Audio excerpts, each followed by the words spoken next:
بسم اللہ الرحمن الرحیم۔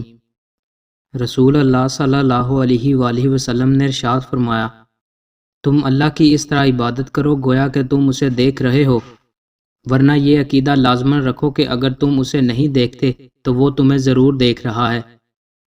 رسول اللہ صلی اللہ علیہ وآلہ وسلم نے ارشاد فرمایا، جو شخص اپنے آپ کو بڑا سمجھتا ہو اور اکڑ کر چلتا ہو، جب وہ اللہ تعالیٰ کی بارگاہ میں پیش ہوگا تو اللہ تعالیٰ اس پر ناراض ہوگا۔ رسول اللہ صلی اللہ علیہ وآلہ وسلم نے ارشاد فرمایا، اپنی ماں کے ساتھ، اپنے باپ کے ساتھ، اپنی بہن کے ساتھ، اپنے بھائی کے ساتھ حسن سلوک کر اور رشتہ داری کے قرب کے مراتب کا لحاظ کرتے ہوئے جو زیادہ قریبی ہو وہ زیادہ حسن سلوک کا مستحق ہے۔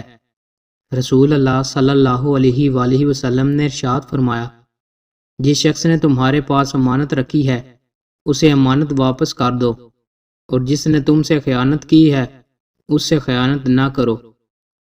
رسول اللہ صلی اللہ علیہ وآلہ وسلم نے ارشاد فرمایا، تم صبح و شام 3 مرتبہ سورہ اخلاص اور سورہ فلق اور سورہ الناس پڑھا کرو، وہ تمہیں ہر چیز کے لیے کافی ہو جائیں گی۔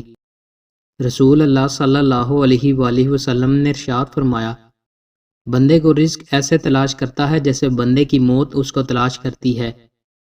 رسول اللہ صلی اللہ علیہ وآلہ وسلم نے ارشاد فرمایا، بے شک اللہ تبارک و تعالی ظالم کو مہلت دیتا ہے مگر جب اسے گرفت میں لے لیتا ہے پھر تو اسے چھوڑتا بھی نہیں۔ رسول اللہ صلی اللہ علیہ وآلہ وسلم نے ارشاد فرمایا، جب تم میں سے کسی کو کھانے کی دعوت دی جائے تو وہ اس میں آئے، پھر اگر اور چاہے تو کھا لے، چاہے تو نہ کھائے۔ کیا آپ بھی جنت میں اپنا گھر بنوانا چاہتے ہیں، وہ بھی گارنٹی کے ساتھ؟